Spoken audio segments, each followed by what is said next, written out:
नमस्कार दोस्तों, क्राइम तक में आपका स्वागत है। शंकराचार्य को लेकर विवाद लगातार बरकरार है। यह कहा जा रहा है कि शंकराचार्य क्या वाकई शंकराचार्य हैं या नहीं। मामला सुप्रीम कोर्ट में पेंडिंग है। अब इसको लेकर दो शंकराचार्य आपस में भिड़ गए हैं और विवाद की जड़ तब सामने आई जब योगी सरकार के एक अफसरान पहुंचते हैं एक नोटिस लेकर और स्वामी मुक्तेश्वरानंद को यह नोटिस थमाया जाता है और कहा जाता है कि आप तो शंकराचार्य है ही नहीं और ये तो मामला सुप्रीम कोर्ट में पेंडिंग है, आपको परमिशन नहीं दी जाएगी। इसके बाद विवाद खड़ा हुआ, समर्थक आपस में भिड़ गए। प्रवेश, ये जो मामला है, सबसे पहले तो ये बताइए कि शंकराचार्य एक पदवी है, हम सबको पता है, और देश में 4 ही शंकराचार्य हैं। बिल्कुल। ऐसे में इतने बड़े पद को लेकर, जहां अगर बात करूं अविमुक्तेश्वरानंद महाराज की, ये तो अडानी अंबानी के फंक्शंस में भी नजर आते हैं, प्रधानमंत्री इनके पैर छूते हैं, मैंने वीडियो देखी है। और अब योगी सरकार इन्हें खदेड़ रही है, तो साफ साफ नजर आ रहा है। और मामला सुप्रीम कोर्ट में ये दाखिल किया जा रहा है और इनका तो ये तक कहना था कि शंकराचार्य को शंकराचार्य ही नियुक्त करेगा, राष्ट्रपति भी नियुक्त नहीं कर सकता। बिल्कुल सच कहा है उन्होंने, बिल्कुल सच कहा है। लॉ इसके लिए कोई लॉ नहीं है, जो पहले से विधि चली आ रही है उसी में। और मैं इन्हें शंकराचार्य ही कहूँगा, क्योंकि मुझे लगता है जो अधिकारी वहाँ बैठे हैं वो सिर्फ सरकार की लीपापोती में लगे हैं कि सरकार में नंबर बनाने। अगर उन्होंने ठीक से ऑर्डर पढ़ा होता सुप्रीम कोर्ट का, तो आज वो इतनी बेइज्जती करने की कोशिश नहीं करते। और कहीं भी सुप्रीम कोर्ट के ऑर्डर में नहीं लिखा है कि अविमुक्तेश्वरानंद जो है सरस्वती, वो कहीं भी अपने नाम के आगे शंकराचार्य नहीं लगा सकते। ऐसा किसी ऑर्डर में नहीं लिखा है। तो उनके वकील भी कह रहे हैं, कहीं भी नहीं लिखा है। थोड़ा पढ़े लिखे होते, मुझे नहीं लगता आईएएस आईपीएस कैसे बन जाते वो ऑफिसर्स जो ठीक से रीड आउट नहीं करते। उनकी जो रिसर्च टीम है वो ठीक से रीड आउट नहीं की होगी उस ऑर्डर को। क्या पता उनके पास वो ऑर्डर कॉपी भी होगी या नहीं होगी। सिर्फ उन्होंने जो थोड़े बहुत इंटरनेट पे जो कंटेंट मौजूद होगा उस पर उन्होंने बोल दिया। मुझे लगता है वो बहुत बड़ा अनादर था, वो नहीं करना चाहिए था। अब दूसरी चीज़ इंपॉर्टेंट है कि ये पूरी बहस छिड़ी कहाँ से। शुरुआत होती है 18 जनवरी की, मौनी अमावस्या का दिन। शुरुआत में जितने भी शंकराचार्य हैं, चारों शंकराचार्य और सब जो भी साधु महात्मा संत गण हैं वो आते हैं और स्नान करते हैं। अब उसमें ऐसा होता है चिराग जी की पालकी में बैठकर ये संगम स्नान के लिए अविमुक्तेश्वरानंद जी जाते हैं, शंकराचार्य जी जाते हैं। अब वहाँ पहुँचने के बाद प्रशासन की तरफ से कहा जाता है, पालकी रोक दी जाती है, बोलती है कि आप यहाँ से पैदल चल के जाइए। और शिष्य जो है विरोध करते हैं कि एक बार पालकी में बैठ गए शंकराचार्य, उस पर से उतारना एक तरह से उनका अनादर होगा, ये उनके शिष्य कहते हैं। थोड़ा दूरी बचा है, जाने दीजिए करने। जो पुलिस प्रशासन अड़ गई उस जगह पे, जिसके बाद आपने वीडियो देखा सोशल मीडिया पे, चोटर खींच के कैसे मारा जा रहा है, बहुत सारे पुलिस वाले पीट रहे, का एक तरह से कहा जाए अपमान किया जा रहा है। क्या जरूरत थी इस चीज की। और सबसे बड़ी बात यह है कि जिस साधु संत, ये कोई छोटा मोटा साधु संत नहीं है, इनकी नॉलेज के हिसाब से, इनके एक्सपीरियंस के हिसाब से इनको इतनी बड़ी पदवी दी गई है, पदवी मिली है इनको। और देश के मुझे लगता है बड़े बड़े औद्योगिक घराने वो इनको बुलाते हैं। हर कोई। मैं भी जब उनका नाम बोल रहा हूँ तो मैं बहुत बार मिस्टेक कर दे रहा हूँ। अगर मैं ऑफ कैमरा होता तो मैं ऐसा करता कि मैं उनका नाम ठीक से नहीं ले पा रहा हूँ। लेकिन ऐसे ही होता है चिराग जी। हाँ, अब इनको 1 किलोमीटर तक, फिर 1 किलोमीटर इनकी पालकी जो है प्रशासन जो है घसीट कर दूर लेकर जाती है।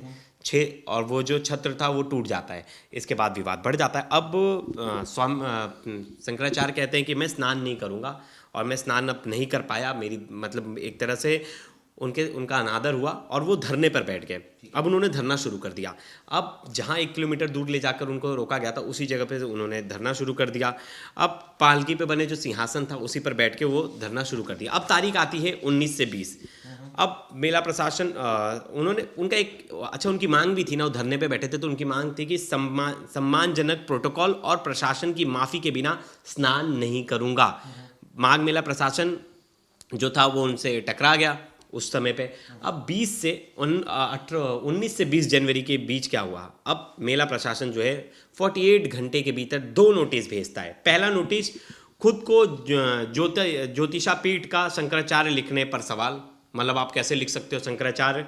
दूसरा नोटिस, मौनी अमावस्या के दिन भगदड़ जैसी स्थिति पैदा करने का आरोप। चेतावनी दी गई, माघ मेला में स्थायी बैन, जमीन और सुविधाएं रद्द हो सकती हैं।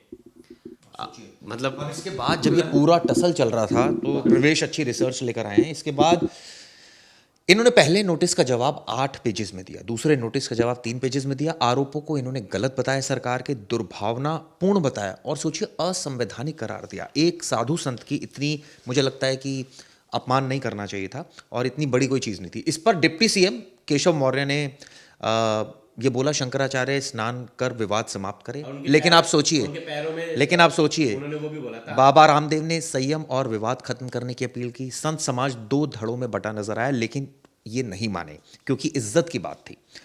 आज 23 जनवरी वसंत पंचमी है, इनकी तबीयत खराब है, आज तेज बुखार है, बाहर नहीं आए हैं और आप सोचिए स्नान इन्होंने नहीं किया है। सवाल ये उठता है कि जब राम मंदिर का निर्माण हो रहा है, सनातन धर्म की हम बात कर रहे हैं, एक इतने बड़े पद ओहदे पर बैठे शंकराचार्य का अनादर, मुझे लगता है ये किसी भी सेंस में ठीक नहीं है। लेकिन क्यों प्रशासन ऐसा कर रहा है? क्या वाकई कानूनी मजबूरी है प्रवेश?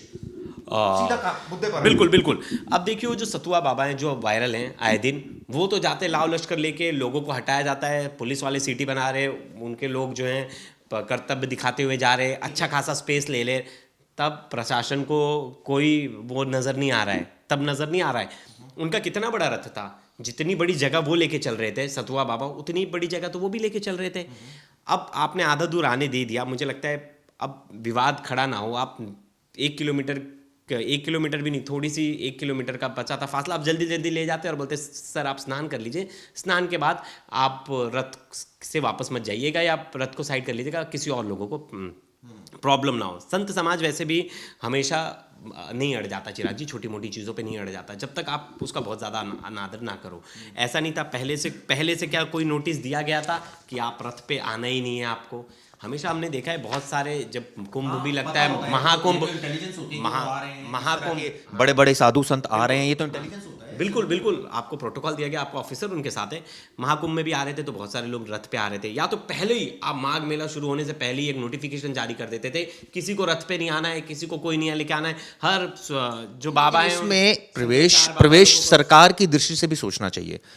हम सबको पता है जब इतना बड़ा महाकुंभ हुआ, वहां भी भगदड़ हुई, कई बेगुनाह लोग मारे गए, तो इसी परिस्थिति को ध्यान में रख के तो सरकार इस तरह के निर्णय लेती है कि भाई भगदड़ ना हो, कोई ऐसी अव्यवस्था ना फैले। लेकिन देखिए महाकुंभ में एक और भी उपाय किया गया था ना, कि पहले बाबा साधु संत नहा लेते थे, उनके जाने के बाद आम लोगों के लिए खोला जाता था। बहुत तरह की प्रक्रिया है चिराग जी, ऐसी नहीं है कि सिस्टम बना सकते, सिस्टम बनाने की प्रक्रिया है। मैं बोल रहा हूँ इस तरह से किसी का बहुत ज़्यादा अपमान नहीं होना चाहिए कि कोई शंकराचार्य लेवल का अगर कोई है, कोई साधु संत है तो। मैं इसी पर आता हूँ, आपने बार बार ये बात मेंशन की, सरकार तो इनको शंकराचार्य नहीं मान रही, सरकार नहीं, इनके अधिकारी, हाँ इनके अधिकारी नहीं मान रहे शंकराचार्य। और उसमें भी देखिए उसमें जो है मौजूदा स्थिति क्या है और ये पूरा केस क्या है, एक मतलब मुझे लगता है थोड़ा सा प्रशासन, ये ग्रे एरिया है। हम बोलते हैं ना किसी भी कानून का ग्रे एरिया, मतलब वेल डिफाइंड नहीं है। अब देखिए पूरा मुद्दा क्या है वो बताता हूँ आपको। ये शंकराचार्य तो बन जाते हैं और 14 अक्टूबर सुप्रीम कोर्ट का एक, जिसके बारे में बताया गया, सुप्रीम कोर्ट में ये मामला जाता है और सुप्रीम कोर्ट जिसमें स्टे लेने बोलता है। सुप्रीम कोर्ट बोलता है कि अब कोई नया शंकराचार्य की, वो वहाँ जो पीठाधीश है जो बद्रीनाथ वाली, वहाँ से कोई शंकराचार्य की पदवी किसी को अभी नहीं दी जाएगी जब तक तो कोर्ट में मामला लंबित है। लेकिन जब कोर्ट में ये मामला गया था उससे पहले ही, मतलब उससे पहले 14 अक्टूबर 2022 का आदेश है। सुप्रीम कोर्ट ने कहा था जब तक इन अपीलों का अंतिम निपटारा नहीं हो जाता तब तक किसी भी व्यक्ति का नया पट्टाभिषेक नहीं किया जाएगा। पट्टाभिषेक ही, हाँ, कोर्ट ने साफ कहा कि ज्योतिषा पीठ का या कोई अन्य संस्थान किसी को शंकराचार्य घोषित नहीं कर सकती। लेकिन ये तो पहले था, आप बता रहे। अब तो इसी, अब सुनिए ना, अब मेला प्रशासन ने इसी के आधार पर नोटिस दे दिया, लेकिन इस पे अभी मुक्तेश्वरानंद जी के तरफ से जो दावा किया गया वो बिल्कुल इससे उलट है कि प्रशासन ने गलत दावा किया है। पूर्व शंकराचार्य स्वरूपानंद सरस्वती ने 1 फरवरी 2017 को वसीयत में अभी मुक्तेश्वरानंद को उत्तराधिकारी नियमित किया था। 1 फरवरी 2017, डेट याद रखिएगा। 12 सितंबर 2022 को उनका विधिवत पट्टाभिषेक हुआ था, पूरी दुनिया ने देखा। अब सुप्रीम कोर्ट में मामला कब जाता है, डेट याद रखिएगा, 12 सितंबर को पट्टाभिषेक हो गया, सुप्रीम कोर्ट में मामला जाता है 31 सितंबर 2022, यानी पूरे 10 दिन बाद। और उसमें बताया गया कि उसमें बताया भी गया कि इनको पट्टाभिषेक हो गया है मतलब 14 तारीख को स्टे ऑर्डर आता है और स्टे ऑर्डर में क्या कहा गया है, नया पट्टाभिषेक नहीं होगा। उन्होंने हाँ, और कोई नई नियुक्ति नहीं की जाएगी। पुरानी नियुक्ति मानी जाएगी। कोर्ट ने कहीं नहीं बोला है कि नहीं मानी जाएगी। अगर कोर्ट अपने ऑर्डर में बोलता कि पुरानी नियुक्ति नहीं मानी जाएगी, इसका मतलब होता कि ये नियुक्ति अवैध है और कोर्ट खुद सुमोटो ले लेता कि मेरे ऑर्डर के खिलाफ तुम अपने नाम के आगे शंकराचार्य लगा रहे हो। तो कोर्ट का साफ साफ कहना है ना, 14 अक्टूबर को आदेश किया कि नया पट्टाभिषेक नहीं होना चाहिए। और पट्टाभिषेक कब हो गया चिराग जी? 12 सितंबर को, यानी कि 10 दिन पहले। बिल्कुल 12 सितंबर को हो चुका है और ये 14 अक्टूबर को आदेश आ रहा है। 1 महीने का डिफरेंस है, 1 महीने का डिफरेंस है। मतलब पट्टाभिषेक होने के बाद जो नया पट्टाभिषेक वो नहीं होगा। और न कोर्ट ने कहीं ये कोर्ट भी नहीं किया कि ये जो आपका कहना है कि योगी सरकार के जो अधिकारी है उनको शायद ये कानून का ज्ञान नहीं या ऑर्डर का ज्ञान नहीं, ठीक से पढ़ा नहीं होगा। जल्दबाजी में उन्होंने सिर्फ सोचा होगा कोर्ट का स्टे, एक बार कोर्ट का स्टे पढ़ लेते हैं। अब आदेश में ये कहीं नहीं लिखा, सुनिए, आदेश में कहीं नहीं लिखा कि फला व्यक्ति खुद को शंकराचार्य नहीं कह सकता या नाम पदवी का इस्तेमाल करने पर रोक नहीं है। तो इसी को कहा जाता है ग्रे एरिया। कानून का मतलब वेल डिफाइंड नहीं है ना। तो कहीं भी नहीं बोला गया कि वो अपने आप को अविमुक्तेश्वरानंद जी खुद को शंकराचार्य नहीं कह सकते, क्योंकि उनका ऑर्डर आने से पहले वो शंकराचार्य नहीं होता है कि सरकार के पास इन मुद्दों के अलावा भी बहुत मुद्दे हैं। और मुझे लगता है प्रवेश कि इन मुद्दों को एक ज्ञान की मूर्ति इनको कहा जा सकता है। शंकराचार्य देश में 4 होते हैं, एक बहुत ऊंची पदवी है, इनको धार्मिक आस्था होती है लोगों में। मुझे लगता है कि इनको लेकर कोई बहुत ज़्यादा विवाद वाली ऐसा कोई इशू क्रिएट नहीं करना चाहिए। बिल्कुल नहीं करना चाहिए चिराग जी, बिल्कुल नहीं करना चाहिए। बहुत 4 जो हमारे पुराने 4 हाँ पीठ है, उनके हिसाब से 4 शंकराचार्य हैं और कहीं किसी भी शंकराचार्य को लेकर से कोई विवाद नहीं है तीनों को। बस एक बद्रीनाथ जो ज्योतिषा पीठ है उसी को लेकर थोड़ा बहुत विवाद है और जिसको लेकर कोर्ट में मामला भी चल रहा है सुप्रीम कोर्ट में। लेकिन सुप्रीम कोर्ट में नई नियुक्ति को लेकर जो है स्टे है और मुझे लगता है उसमें भी हाल फिलहाल में फैसला आ जाएगा। अब जो इनके खिलाफ गए थे स्टे ऑर्डर लेके, उनका इनके गुरु से विवाद चल रहा था। हाँ, और हाईकोर्ट ने कह दिया था कि उनको फर्जी बता दिया था। हाईकोर्ट ने, मैं उनका भी नाम बताना चाहूँगा, हाईकोर्ट ने उन्हें भी फर्जी बता दिया था। और जो इन पर शंकराचार्य, जो अभी करंट शंकराचार्य पर जिन्होंने केस किया था, हाईकोर्ट चले गए थे स्वामी सरस्वती, और उन्होंने स्वामी अविमुक्तेश्वरानंद को शंकराचार्य पद के दावे को चुनौती दी थी। सुप्रीम कोर्ट में ये केस जो है 37 साल से निलंबित है, मतलब लंबित है, मतलब इतना लंबा मामला चल गया। अब इनको इलाहाबाद हाईकोर्ट ने क्या कहा था? इलाहाबाद पहले ही कह चुका है कि स्वामी वासुदेवानंद शंकराचार्य नहीं थे। इस कोर्ट ने स्पष्ट किया था। इसके खिलाफ स्वामी वासुदेवानंद ने सुप्रीम कोर्ट में अपील की थी और मामला वहां लंबित है। मतलब नहीं, लेकिन आपने बताया अभी कि 2022 में केस फाइल हुआ था सुप्रीम कोर्ट में, तो ये इतने टाइम से ये लंबित, मैं समझा नहीं इस चीज़ को। मतलब ये मैं समझ ले रहा हूँ, मैं समझाना चाहता हूँ। हाई कोर्ट में मामला गया चिराग जी, इलाहाबाद हाई कोर्ट में पहले मामला गया। टोटल अवधि बताई गई है। ये मामला सिर्फ वासुदेवानंद जी का जो है मामला, स्वामी वासुदेवानंद जी का, वो इनसे नहीं है, इनके गुरु से भी था। इनके पहले जो गुरु थे उनसे भी था, मतलब समझ रहे हैं। अच्छा, लेकिन इलाहाबाद हाईकोर्ट तो मान चुकी है।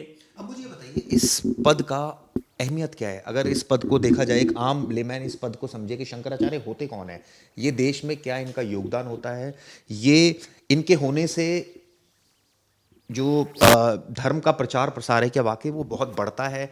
और एक पर्टिकुलर, जैसे हिंदुत्व की अगर मैं बात करूं तो वो उसका प्रसार होता है और ये उसकी एक मूर्ति होते ही कहा है।